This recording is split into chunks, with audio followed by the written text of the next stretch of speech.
The US and Germany have criticized Russia for providing the Syrian military with anti-aircraft missile systems, saying the move will put Israel's security at risk. We ask them again not to upset the balance within the region with respect to Israel and the weaponry that is being provided to Assad, whether it's an old contract or not. It has a profoundly negative impact on the balance of interests and the stability of the region, and it does put Israel at risk.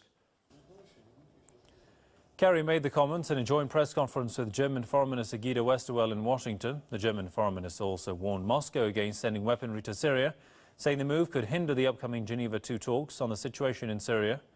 The warnings come just weeks after Germany delivered a fifth Dolphin-class submarine to Israel's Navy. The vessel, which is capable of launching cruise missiles with nuclear warheads, has set off alarms in the Middle East. Let's go to Montreal and talk to Professor Michael Czasodowski with the Center for Research on Globalization. Welcome to the program, sir. Mr. Czasodowski, it's interesting. Why does Germany and the US criticize Russia for sending arms to Syria while they themselves are providing weapons to Israel? Well, it's a nonsensical discourse of countries which are in fact behind the terrorist organizations in Syria. They cannot, on the one hand, be peacemakers in terms of the proposed Geneva Peace Conference, and at the same time support an insurrection channeling weapons to Al-Qaeda affiliated forces. But there is another dimension. They accuse Russia of providing weapons to Syria for defensive purposes under a bilateral agreement between two countries. On the other hand, we notice that the United States is channeling billions and billions of dollars to Israel, right from the beginning, from the statement of the State of Israel.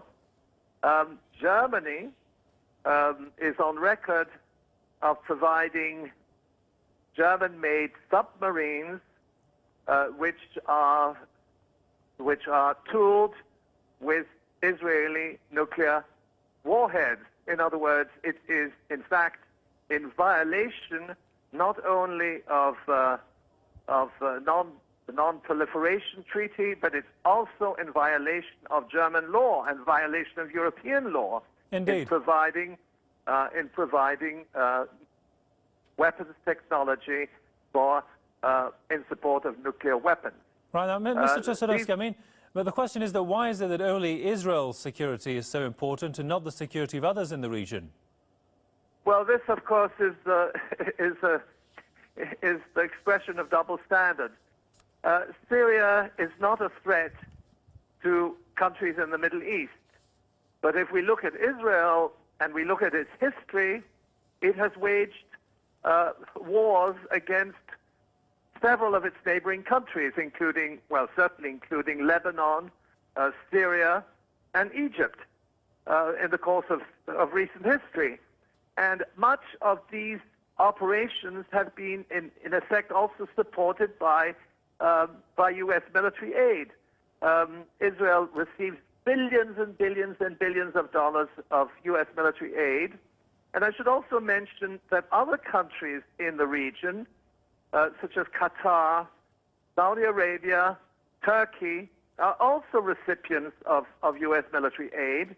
And much of this military aid is also being used to threaten Syria and to fund the insurrection, which is composed, as we know, of terrorist death squads. Right. Now, so despite the fact that the European Union has lifted an arms embargo on Syrian insurgents, how optimistic are you that the Geneva II talks would be able to resolve the Syrian crisis politically and not militarily?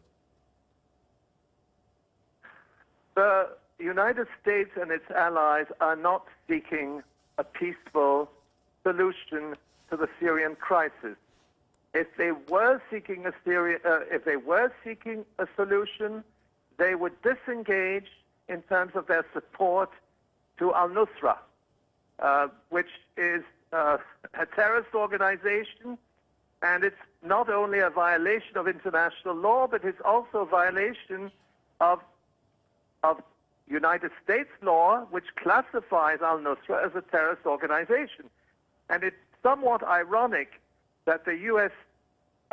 Secretary of State John Kerry is implementing a policy which is in direct contradiction with his country's anti-terrorist legislation. In fact, he's in violation of those criteria, because he is brokering a relationship with a terrorist organization and channeling U.S. military aid to al-Qaeda. Indeed.